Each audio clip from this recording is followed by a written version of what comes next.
우리는 지난 주일 예수 그리스도의 부활을 기뻐하면서 감격 속에 부활절 감사 예배를 드렸습니다. 특별히 청주시의 여러 성도님들이 함께 모여서 연합으로 하나님께 또 영광 돌리기도 했습니다.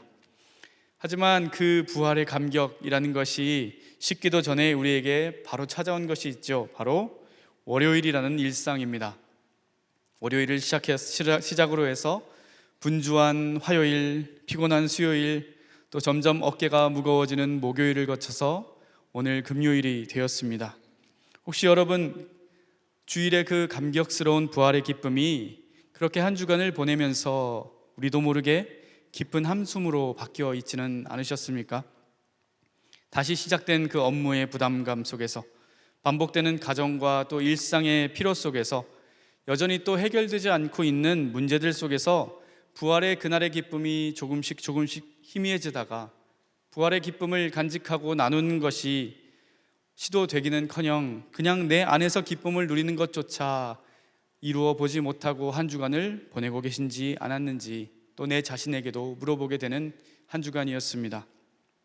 하지만 오늘 이 자리에서 우리는 말씀을 통해 또 이 예배를 통해 다시 고백하고자 합니다.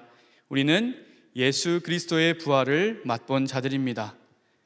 그리고 장차 우리에게 주실 부활을 맛보게 될 사람들입니다.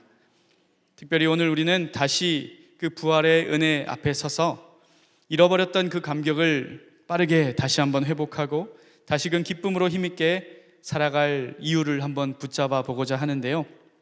바로 그 첫 번째로 우리가 그 부활의 감격을 맛본 자들로서 우리는 담대하게 그 복음을 말할 수 있는 은혜를 얻은 자들이다라는 것입니다. 하나님이 없다고 말하는 사람들로 넘쳐나는 이 시대 속에서 담대하게 복음을 전하라 하는 이 말씀은 은혜라기보다는 우리에게 부담으로 느껴지기 참 좋은 말입니다. 그러나 우리 하나님께서는 예수 그리스도의 부활의 은혜를 맛본 저와 또 여러분들에게 그 복음을 전하지 않고서는 견딜 수 없는 소망의 확신이라는 것을 허락해 주셨습니다. 지난달에 교회에서 한 권사님과 제가 이렇게 마주쳤습니다. 권사님께서 저를 향해서 이렇게 엄지를 탁 올리시면서 뭐라고 이야기하셨을까요? 목사님, 탐욕 최고, 이렇게 말씀하셨어요. 목사님, 탐욕 최고. 이 무슨 인사일까요? 주변의 몇몇 시선들이 갑자기 저를 향해서 얼굴이 확 돌아지는 것이 느껴졌습니다.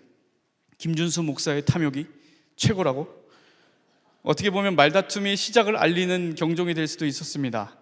그러나 저도 그 자리에서 당황하지 않았고 그 권사님의 얼굴은 연신 미소로 가득했습니다. 바로 그 전주의 제 수요 설교 제목이 탐욕이었기 때문입니다. 어감상 이것은 오해의 소지가 없다고 말할 수는 없지만 권사님께서 말씀하신 목사님 탐욕 최고라는 이 말은 목사님 지난 수요 설교 잘 들었습니다 하는 인사였던 것입니다. 설교의 제목이 탐욕이었다. 그리고 그날의 설교자가 저였다라는 그 두 가지 사실 중에 어느 하나라도 확신이 없었다면 이 권사님은 분명 저에게 그런 식으로 인사하지 않으셨을 것입니다. 자칫하면 큰 실수가 될 수 있었기 때문이지요. 그러나 제가 밝게 웃으면서 아유 권사님 감사합니다. 권사님 마음밭이 더 좋으셔서 그래요 라고 인사를 받았는데요. 이 대화 내용 제가 그렇게 대답할 것을 아셨기 때문에 거침없이 당당하게 목사님 탐욕 최고라고 외치실 수 있었던 것입니다.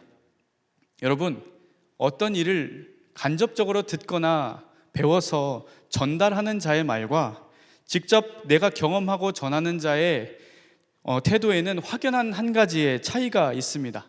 그것은 바로 오늘 방금 이야기 나눴던 것처럼 확신의 여부입니다. 확신이 없는 자들은 주변의 반응들을 살피며 민감할 수밖에 없습니다. 내가 지금 이거 하고 있는 게 맞는가? 혹시 내가 잘못하고 있지는 않은가 하고 말입니다. 그러나 마음에 확신이 있는 사람은 주변에 심상치 않은 그런 반응에서도 저 사람들이 경험하지 못해서 그래, 내가 경험해 보아서 알아 라는 그 확신 때문에 담대할 수 있다는 것입니다. 오늘 본문 말씀에서 부활의 기쁨을 만끽했던 이 사도 바울에게도 문득 떠오른 한편의 성경 구절이 있었습니다. 바로 시편 116편에 있는 말씀인데요. 그 중에 10절을 제가 잠깐 읽어드리겠습니다. 내가 크게 고통을 당하였다고 말할 때에도 나는 믿었도다. 이 시편은요, 하나님께 대한 감사를 표현하는 개인 시입니다.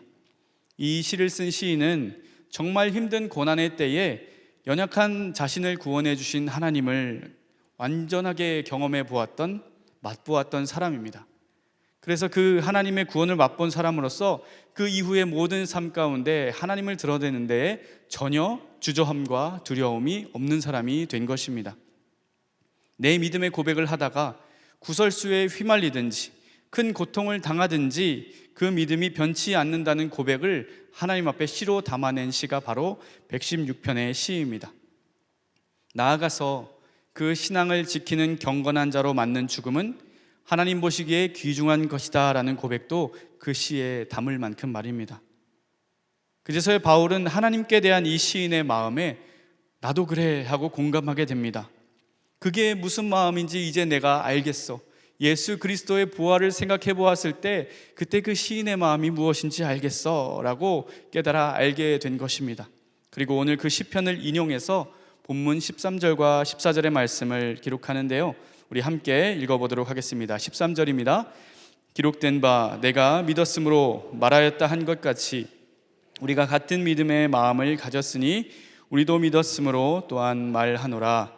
주 예수를 다시 살리신 이가 예수와 함께 우리도 다시 살리사 너희와 함께 그 앞에 서게 하실 줄을 아노라. 아멘.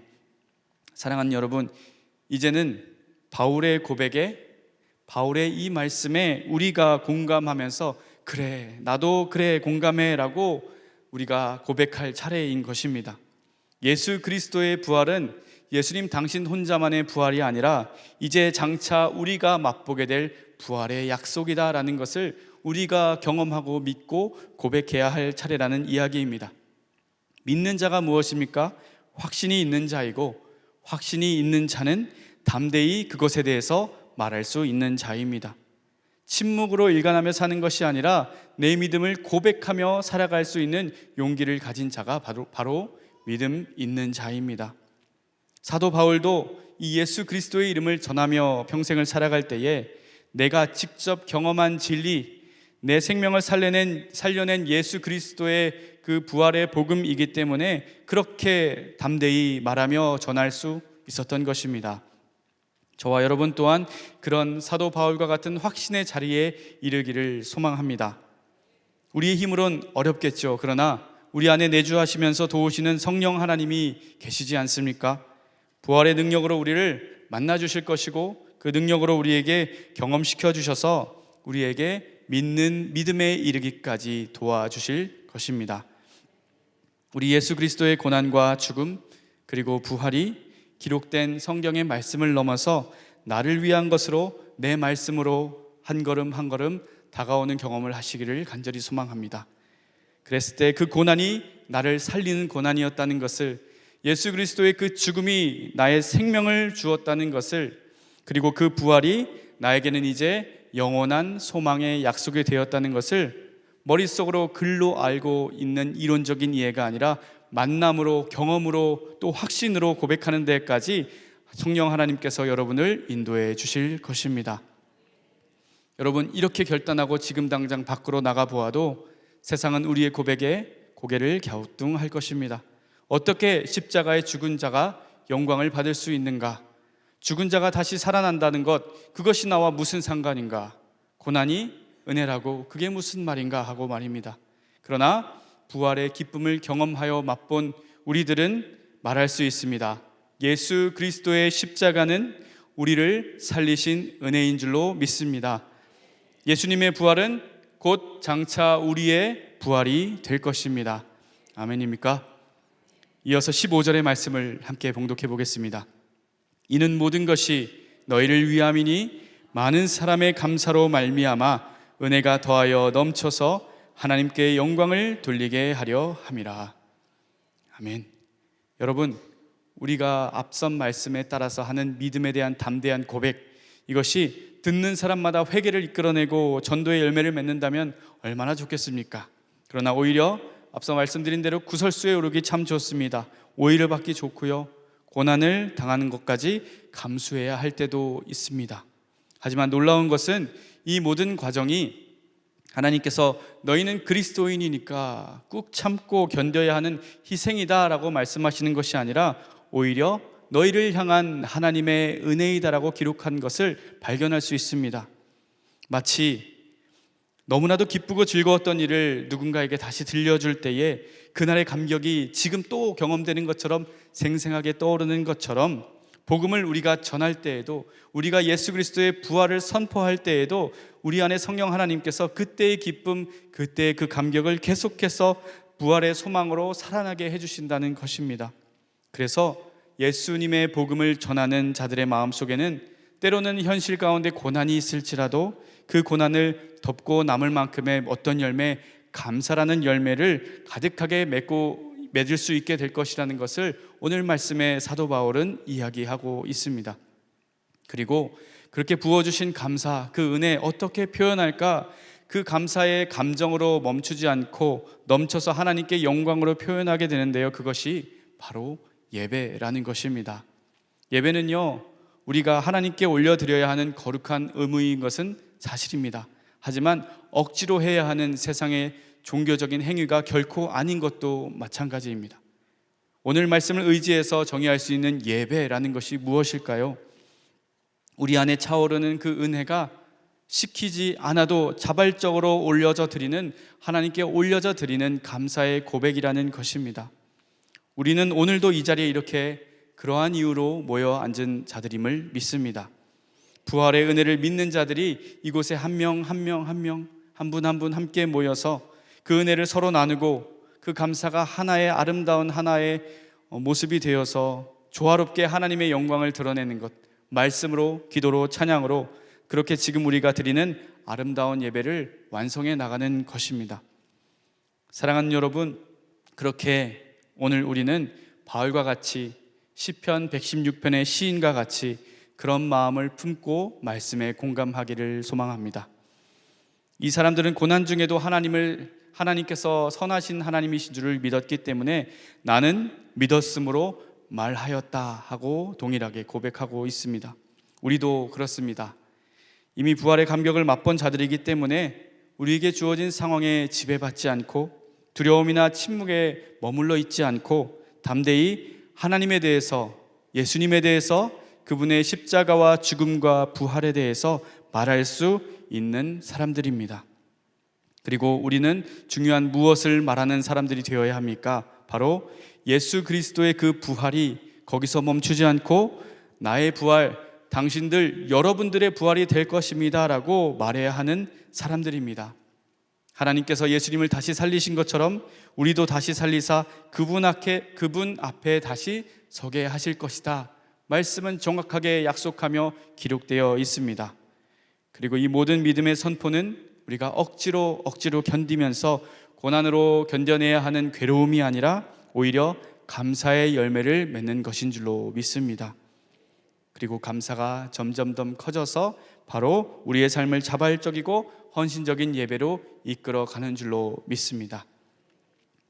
오늘 이 자리에 우리가 그러하듯이 많은 사람이 함께 감사함으로 예배의 자리에, 하나님께 영광을 올려드리는 자리에, 이 공동체를 세워나가는 자리에 함께 참여할 수 있게 되기를 주님 안에서 간절히 축복합니다.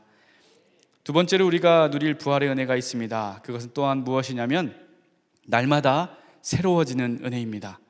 우리 16절 말씀을 함께 읽어보도록 하겠습니다. 시작. 그러므로 우리가 낙심하지 아니하노니 우리의 겉사람은 낡아지나 우리의 속사람은 날로 새로워지도다. 아멘. 사도 바울 선생님은 현실을 부정하지 않았습니다.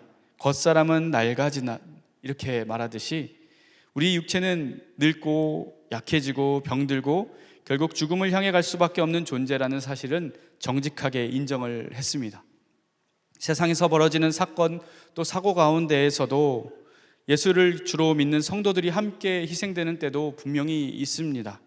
이 점에서 보면 부활을 믿나 믿지 않는 자들이나 무엇이 다를까라는 생각이 들기도 합니다.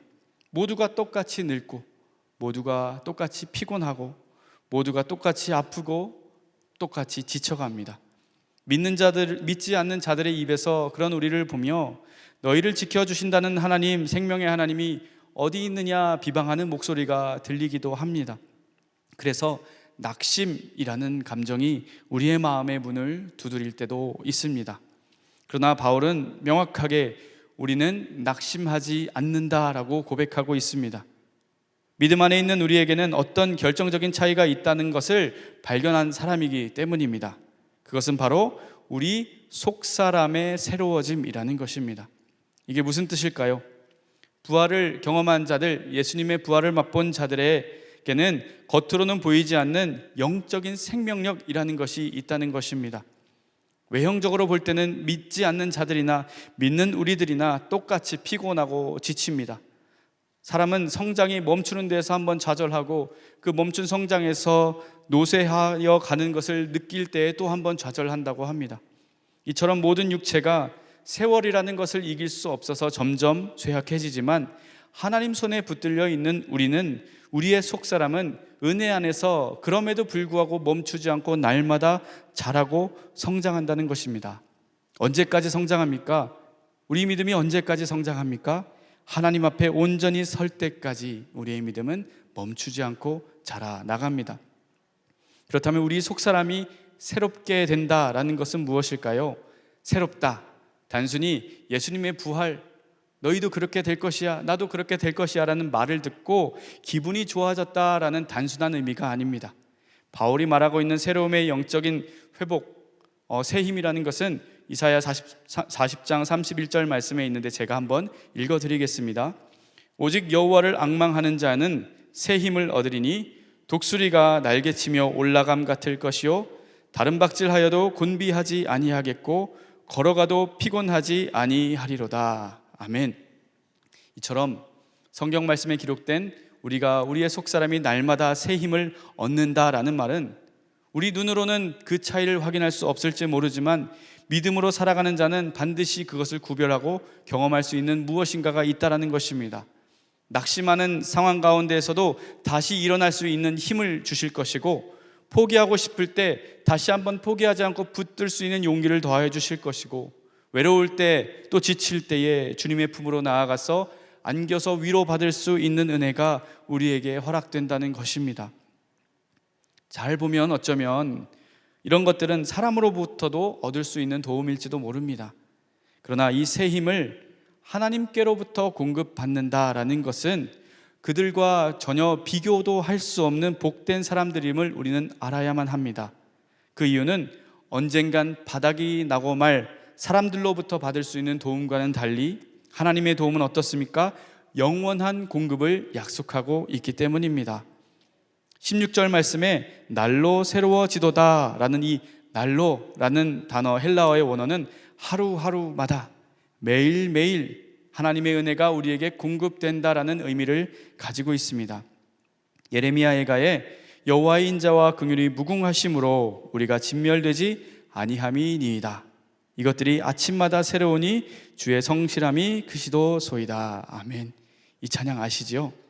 주의 인자는 끝이 없고 주의 자비는 무궁하며 아침마다 새롭고 늘 새로우니 주의 성실이 큼이라. 성실하신 주님, 우리 하나님은 단지 과거에 한번 너무나도 좋으셨던 분으로 멈춰 계시는 분이 아니십니다. 오늘도 새롭게 좋으신 분, 미래에도 변함없이 좋으신 분이 우리 하나님이신 줄로 믿습니다. 광야에서도 날마다 필요한 만나를 부족하지 않게 내려주셨던 것처럼 그렇게 하나님은 오늘과 내일의 여러분에게도 또 저에게도 잊지 않고 은혜와 긍휼을 풍성하게 채워주시는 생명의 하나님, 또 성실하신 하나님이십니다. 새로워지되 날마다 또 영원히 새로워질 수 있는 비결은 오직 주님 한 분뿐이심을 저와 여러분 함께 신뢰하면서 낙심이라는 감정이 아니라 새로워짐이라는 놀라운 은혜를 누리며 살아가시는 저와 여러분 될 수 있기를 축복합니다. 너무나도 큰 은혜죠. 그럼 이 귀한 은혜 앞에 우리는 무엇으로 보답할 수 있을까요? 그 은혜의 크기를 재보니 갚을 수 없는 정도이기 때문에 우리 능력으로 보상할 수 있는 것들은 없을 것입니다. 그러나 하나님께서 원하시는 것이 따로 있습니다. 그것이 뭐냐면 이 은혜를 우리가 잊지 않고 계속해서 누려나가는 것입니다. 마치 자녀가 내가 차려준 밥, 내가 사준 밥을 맛있게 잘 먹는 것만 보아도 배가 부르다는 그 거짓말 같은 표현처럼 고백하는 부모의 마음과 같이 주님께서는 생명 다해 주신 그 부활의 기쁨과 은혜를 우리가 삶 가운데 잊어버리지 않고 누리며 살아가길 원하시는 것입니다. 저희 부모님께서 집에 오셔서 가끔 한숨을 쉴 때가 있습니다. 무엇이냐면 아들 건강하라고 사주신 영양제들이 그대로 있을 때 한숨 쉬십니다. 하나를 까먹은 것도 있고요, 테이프를 뜯지 않은 것도 있습니다. 그럼 아휴 하십니다. 그러다가 한숨을 2번 쉬실 때가 있는데 유통기한이 지나버렸을 때입니다. 그 약의 유통기한이 보면 2년씩 남잖아요. 그래서 한참 남았구나 하고 나중에 먹으면 되지 않은데 그 시간은 얼마나 빨리 오는지 모릅니다. 저는 다 세지도 못해요. 비타민, 프로폴리스, 프로바이오틱스, 오메가3 하나하나 보시면서 아유 아까워 하시면서 다시 가방에 넣어 가십니다. 그리고 말씀하십니다. 우리한테 안 사줘도 되니까 제발 이것 좀 챙겨 먹어라. 그게 효도다 하십니다. 하나님은 우리에게 무엇인가를 주시면서 그것 준 만큼 돌려받고자 우리에게 사랑하시고 세임 주셨던 분이 아니시라는 것입니다. 오히려 주신 은혜를 우리가 기억하는 것, 잊어버리지 않고 그래서 그 부활의 기쁨을 계속 누리면서 기뻐하며 사는 것, 그 힘으로 하루하루를 살아가는 우리의 모습을 보기를 기뻐하시는 분이 우리 하나님이십니다. 그러므로 사랑하는 여러분, 하나님께서 우리에게 공급해 주시는, 날마다 새롭게 공급해 주시는 그 생명력을 기억하시고 누리시고 잃어버리지 않고 기뻐하시기를 소망합니다. 이 새로워짐의 은혜를 날마다 누리며 살아가게 될 것입니다. 매일 아침 우리 고백했으면 좋겠어요. 오늘도 하나님이 나를 새롭게 하십니다 라고요. 내일 까먹으실 거예요. 그래서 한번 입술로 고백 같이 해볼까요? 오늘도 하나님이 나를 새롭게 하십니다. 입술의 고백이 우리의 삶으로 경험되는 은혜가 반드시 있게 될 것입니다. 그리고 우리가 매주 주일마다 작은 부활절로 지키는 주일과 예배가 있지요. 우리 영혼과 육체의 기쁨을 충만하게 재충전 받는 날로 여러분 반드시 삼으십시오. 이것이 바로 하나님의 성실하신 은혜를 받아 누리는 삶이 될 것입니다. 우리는 날마다 새로워질 것이고 부활의 은혜는 점점 더 크고 깊어질 것입니다. 그리고 우리가 그 은혜를 기뻐하며 살아갈 때에 우리보다 더 기뻐하시는 분이 그런 우리를 바라보시는 하나님이십니다. 그것을 기억하시면서 기쁨을 놓치지 않는 저와 여러분 될 수 있기를 축복합니다. 마지막 세 번째입니다. 마지막 세 번째는 우리의 시선이 영원한 것을 바라보게 되는 안목의 은혜라는 것입니다. 고린도후서 4장 17절 18절 말씀 함께 봉독해 보도록 하겠습니다. 17절입니다. 우리가 잠시 받는 환난에 경한 것이 지극히 크고 영원한 영광에 중한 것을 우리에게 이루게 함이니 우리가 주목하는 것은 보이는 것이 아니요 보이지 않는 것이니 보이는 것은 잠깐이요 보이지 않는 것은 영원함이라. 아멘. 우리가 시선을 어디에 두고 살아가느냐라는 것은 인생에 정말 큰 영향을 주는 기준이 됩니다. 눈앞에 있는 것만을 좇을 것인가 아니면 영원한 것을 바라보며 살 것인가 라는 차이입니다. 신모원려라는 말이 있습니다. 그것은 깊이 꾀하고 멀리 생각하다. 풀면은 먼 미래를 내다보며 깊이 있는 계획을 세우는 것, 눈앞의 것을 보는 것이 아니라 앞으로 올 먼 미래를 생각하는 지혜로운 판단을 내리는 것을 의미하는 말입니다. 한 해에 겨울을 생각했던 개미와 그러지 못했던 배짱의 이야기만 해도 그렇고요, 7해 뒤를 알고 지혜를 꾸렸던 요셉의 모습과 그렇지 않은 그 주변의 수많은 나라와 사람들의 이야기도 그렇습니다. 사도 바울은 우리가 예수 그리스도의 복음을 선택하며 살아가는 동안에 당하게 될 환난들을 잠시 받는 것, 가벼운 것 이렇게 표현하고 있습니다. 이 말은 이 자리에 있는 성도 여러분들께서 살아가게 될 삶의 곤란함들, 어려움들을 바라보면서 그거 아무것도 아니야 라고 이야기하는 것이 아닙니다. 오히려 바울의 삶을 한번 생각해 보십시오. 정확한 병명이 딱 명시되어 있지는 않지만 사탄의 사자라고 표현하는 만큼의 연약함, 육체의 가시라는 것이 있었고, 핍박자들로부터는 그들로부터 받은 고난의 양과 질이 얼마나 크고 무서운지 여러분 알 것입니다. 그럼에도 불구하고 바울이 이와 같이 잠시 받는 것, 가벼운 것이라고 삶의 고난을 표현한 이유가 무엇일까요? 바로 이 고난과의 비교 대상을 남들과 다르게 했기 때문입니다. 바울은 내 고난을 다른 이들, 고난을 받지 않는 다른 이들, 나보다 가벼운 고난을 받고 있는 이들을 비교 대상으로 삼은 것이 아니라 이 고난의 끝에 겪게 될 나의 영광과 비교했던 것입니다. 오늘 지금 내가 겪고 있는 고난이 아무리 커도 장차 하나님께서 주실 그 영광에 내가 비교해 보자면 이 고난은 감히 잠시라고 말할 수 있고 가벼운 것이라고 선포할 수 있게 된다는 것입니다. 우리도 고난 가운데 있는 나의 삶을 바라보면서 비교의 대상을 찾다 보면 내 주변에 있는 다른 사람을 찾아보게 될 때가 많습니다. 이 고난을 피해가고 있는 다른 성도들의 모습을 보기도 하고요, 되려 믿음이 없는데도 평탄한 삶을 살고 있는 다른 사람들을 바라보게 되고 그들을 나와 비교 대상으로 삼게 되면 자연스럽게 감당하기 어려운 감정이 나를 짓누르기 마련입니다. 그렇지 않아야 한다는 것을 머리로 알면서도 말입니다. 그러나 오늘 말씀에 있는 바울의 교훈을 우리의 마음에 본받아서 그 시선을, 비교의 시선을 지극히 크고 영원한 하나님 나라의 영광이라는 것에 둔다면 우리는 마찬가지로 비로소 바울과 같은 고백을 하게 될 수 있을 것입니다. 그리고 또 하나 우리가 인내할 수 있는 것이 무엇이냐 하면 단순히 참고 기다리라고 하나님께서 말씀하시지 않는다는 것입니다. 17절의 말씀을 제가 한 번 더 봉독해 드리겠습니다. 우리가 잠시 받는 환난에 경한 것이 지극히 크고 영원한 영광에 중한 것을 우리에게 이루게 함이니. 이 땅에서 하나님을 선택하고 또 복음을 선택하며 살아가는 삶 가운데 우리가 흘린 눈물을 때로는 손해와 고난을 들어서 영광을 빚어내는 하나님의 도구로 만들어 주시겠다는 약속이 말씀 가운데 담겨 있는 것입니다. 우리 현실을 하나하나 곱씹어 보자면 감사와 평안보다는 깊은 한숨이 내쉬어질 것들이 참 많습니다. 금요일마다 읊으며 기도하는 환우들의 기도 제목만 보아도 그렇고요, 말로 다 할 수 없이 힘들었던 지난 한 주간의 삶을 지켜보아도 그렇습니다. 어떻게 변할지 모르는 이 나라와 민족의 상황도 참 그렇지요.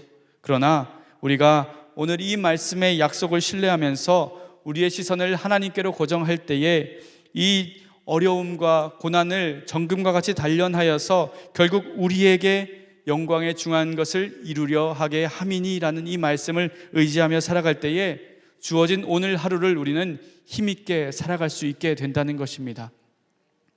지금의 고난은 장차 나타날 영광과 비교할 수 없다라는 선포를 했던 로마서 8장에 있는 말씀처럼 오늘도 그 영광을 바라보면서 믿음의 눈으로 한 걸음 한 걸음 걸어 나가시는 저와 여러분 될 수 있기를 주님 안에서 간절히 축복합니다. 오늘 말씀을 정리하려고 합니다. 사랑하는 여러분, 우리는 부활의 기쁨을 누리며 장차 우리도 그 부활을 맛보게 될 소망의 사람들입니다. 그렇기 때문에 우리는 세상이 이해하지 못해도 담대하게 믿음과 복음을 선포해야 하는 사람들인 줄로 믿습니다. 그리고 우리는 날마다 새롭게 되는 사람들입니다. 우리의 육신은 세월을 이기지 못해 약해질지라도 우리의 속사람은 성실하신 하나님의 은혜로 날마다 새 힘을 얻으며 살아갈 것입니다. 마지막으로 우리는 영원한 것을 바라보며 살아가는 사람들입니다. 우리를 괴롭히는 잠깐의 고난에 머물러 있지 않고 우리의 지금 눈으로 볼 수 없지만 확실한 하나님의 영광을 꿈꾸고 소망하며 살아가는 사람들인 줄로 믿습니다. 그 영원한 영광을 바라보며 부활의 소망, 부활의 기쁨, 또 그 부활의 놀라우신 은혜를 오늘도 내일도 누리며 살아가시는 저와 여러분 모두가 될 수 있기를 주님의 이름으로 축복합니다. 살아계신 하나님 아버지, 십자가와 부활의 그 능력과 그 소망을 가슴에 품은 복음의 증인되어 살아가게 하여 주시옵소서.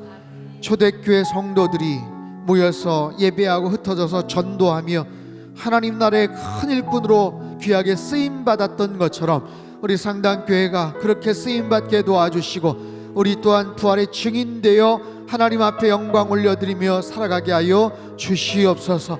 이 나라 민족을 위해서 기도합니다.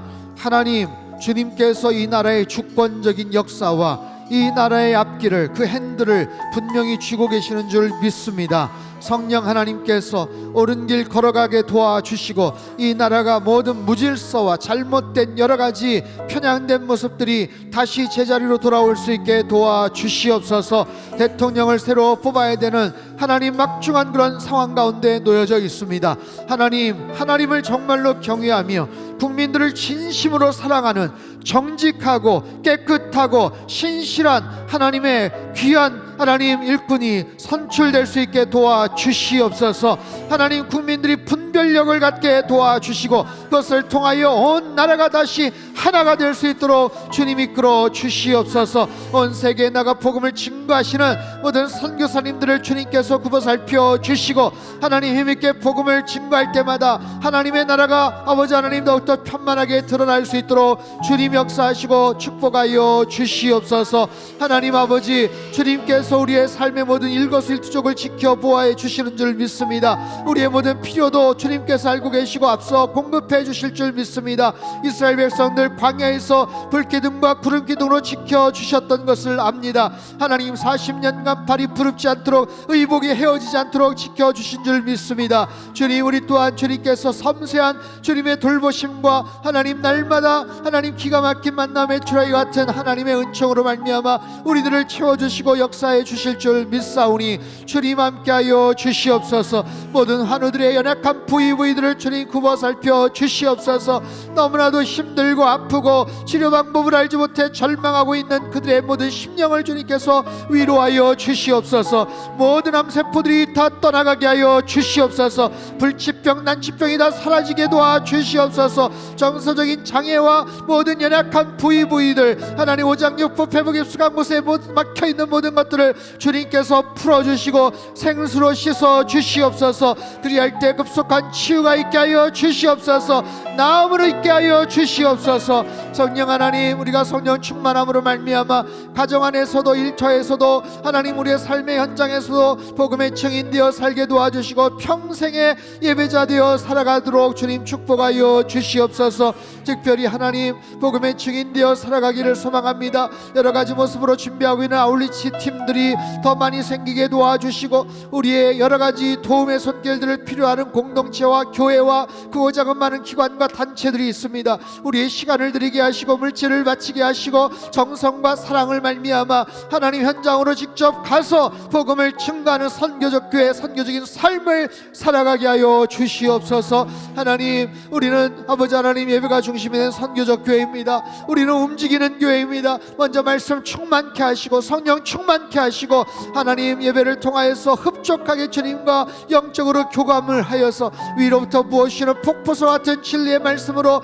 하나님 우리가 다시 한번 중심을 새로잡고 하나님 그 말씀을 힘입어서 세상으로 흩어져 나가는 하나님의 거룩한 백성들 다 되게 축복하여 주시옵소서. 이전에도 귀한 물질 주님 손에 의탁드린 손길들 위에 하늘의 신령한 복과 땅의 기름진 복으로 넘치도록 부어 역사하여 주시고 예물이 쓰여지는 모든 곳마다 하나님의 나라가 힘있게 확장되도록 축복하여 주시옵소서.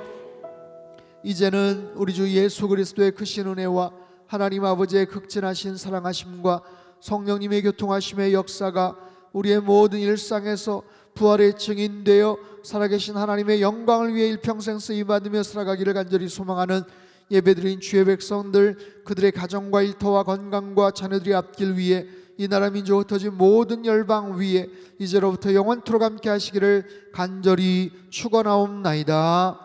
아멘.